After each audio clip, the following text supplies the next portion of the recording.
এক কাপ সুজি দিয়ে অতিথি আপ্যায়নে কিংবা বিকেলে নাস্তার জন্য ঝটপট এই নাস্তাটিকে সহজে আর কম সময়ে বানিয়ে ফেলতে পারবেন।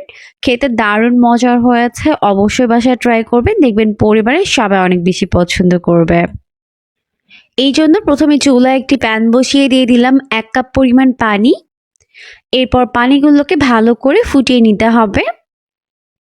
পানি যখন ফুটতে শুরু করেছে দিয়ে দিলাম 1/2 চামচ পরিমাণ লবণ, 1/2 চামচ পরিমাণ দিয়ে দিলাম জিরার গুঁড়া, 1 চামচ পরিমাণ দিয়ে দিলাম আদা রসুন বাটা, 1 চামচ পরিমাণ দিয়ে দিলাম চিলি ফ্লেক্স, 1/2 চামচ পরিমাণ দিয়ে দিলাম লাল মরিচের গুঁড়া, 1/4 টিস্পুন পরিমাণ দিয়ে দিলাম হলুদের গুঁড়া, 2 টেবিল চামচ পরিমাণ দিয়ে দিলাম ধনিয়া পাতার কুচি। এরপর সবকিছুকে একত্রে ভালো করে মিশিয়ে নিচ্ছে।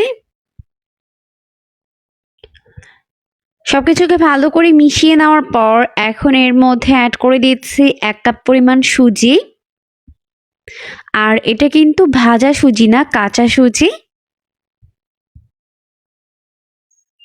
এখন খুব ভালো করে এটাকে মিশিয়ে একটি ডো তৈরি করে নিতে হবে। এখন একটু সময় নিয়ে ভালো করে এটাকে মিশিয়ে নিচ্ছে। তো এভাবে জাল করতে করতে সুজিগুলো কিন্তু ভালোভাবে সিদ্ধ হয়ে যাবে।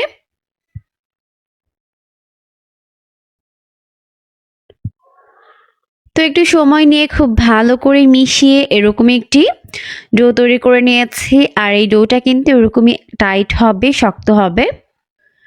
তো চুলা থেকে নামিয়ে নেওয়ার পর এটাকে খুব ভালো করে ঠান্ডা করে নিয়েছে, তবে খুব বেশি ঠান্ডা না, কুসুম গরম থাকবে।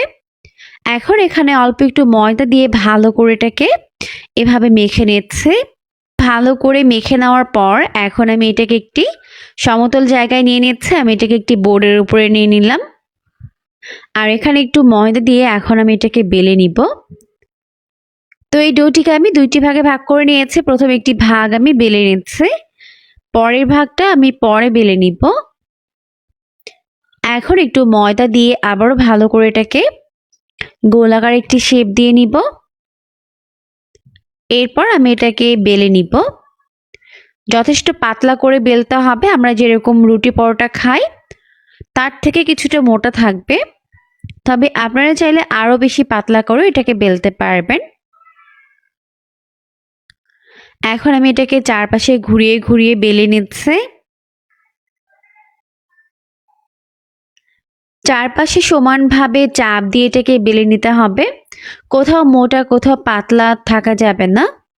তো সমানভাবে আমি এটাকে বেলে নিচ্ছি।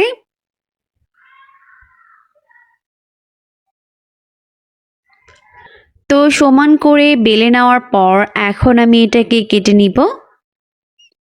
তার জন্য আমি এখানে এরকম একটি কুকি কাটার নিয়েছি। আপনারা চাইলে এখানে যে কোনো স্টিলের গ্লাসও ব্যবহার করতে পারবেন, বা চাইলে বাসায় থাকা যে কোনো কুকি কাটার ব্যবহার করতে পারবেন। তো আমি এটাকে এরকম করে কেটে নিচ্ছি, দেখতেই পাচ্ছেন। তো এভাবে চাপ দিয়ে দিয়ে এটাকে কেটে নিতে হবে। আর এই বাড়তি অংশ কিন্তু ফেলে দিবেন না। এটা আবারও বেলে এরকম নাস্তার শেপ তৈরি করে নিতে হবে।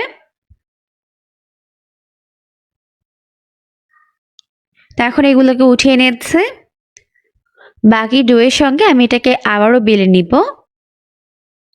তো এই পর্যায়ে আমাদের সবগুলো নাস্তার শেপ তৈরি করে নেওয়া হয়ে গেছে। এরপর আমি এগুলোকে ফ্রাই করে নিব। তার জন্য চুলায় একটি প্যান বসিয়ে দিয়েছি। যথেষ্ট পরিমাণে সয়াবিন তেল দিয়ে তেলটিকে ভালোভাবে গরম করে নিয়েছে। এরপর এর মধ্যে একটি একটি করে নাস্তার শেপগুলোকে দিয়ে দিচ্ছে। একবার যতগুলো ধরে দিয়ে দিলাম, আর বাকিগুলোকে পরের ব্যাচে ভেজে নিব। তো দেখতেই পাচ্ছেন কত সুন্দরভাবে ফুলে উঠেছে। আর নাস্তাগুলোকে অবশ্যই হাই ফ্লেমে ভাজতে হবে, তাহলে কিন্তু নাস্তাগুলো এরকম ফুলে তেলের উপরে ভেসে উঠবে।